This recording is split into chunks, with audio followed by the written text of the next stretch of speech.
Cowboys open training camp next Friday. Jason Witten, it will be his 16th training camp. The veteran tight end back on the field after a year in the Monday night booth, and it sounds like his former quarterback, Tony Romo, isn't expecting to see any rust.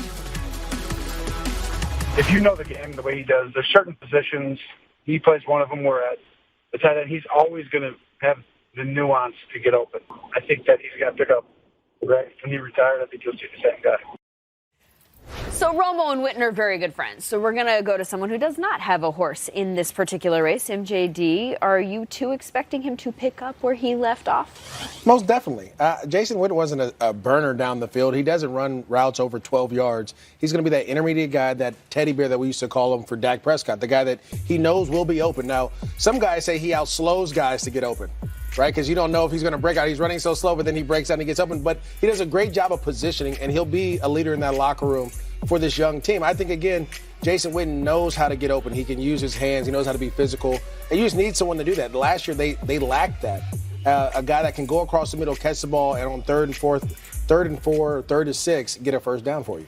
Let me throw some numbers out at you, because if we're talking about him picking up where he left off, it's worth pointing out that where he left off wasn't exactly the same place that he was a few years before. 2017, right. Witten's lowest yards per catch, yards receptions were the lowest since his rookie year. Is picking up where he left off even good enough for the Cowboys? Most definitely, because they didn't have that last year, right? You lacked that. I think Swain came in later in the year, started making some plays for him, but you need more consistent play, and he'll be able to help being that number one tight end and then allowing the other guys to kind of learn how to do it before you let him on his way and let him retire and go to the Hall of Fame. Well, we'll get a good look at him in training camp right up the road in Oxnard. Chargers training camp is also here in our backyard, but we're not sure if we will see Melvin Gordon there. The Chargers' fifth-year running back tells ESPN his teammates have his back in his contract dispute with the team. Also says he's received a lot of support from running backs around the league. Story here, Gordon wants a new deal, has threatened to hold out and ask for a trade if he doesn't get it.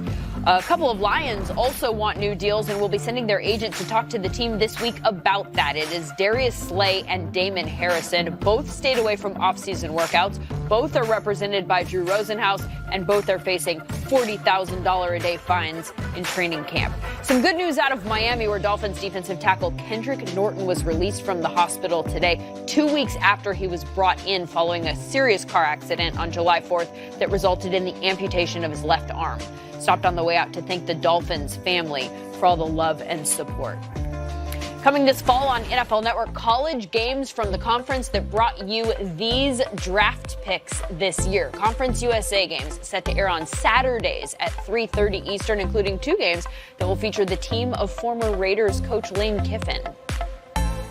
It's huge, for recruiting. For players to be able to know I can come there and I can play on the NFL Network, exposure. It's a great situation. It's unbelievable. I mean, the Conference USA, this couldn't have been a better decision to join with the NFL Network. The exposure that people are going to get from all across the country to get a chance to talk about this conference, because there's a lot of very good teams, excellent coaches. There's a lot of good players that come out of here, and I think it's going to just be a great partnership.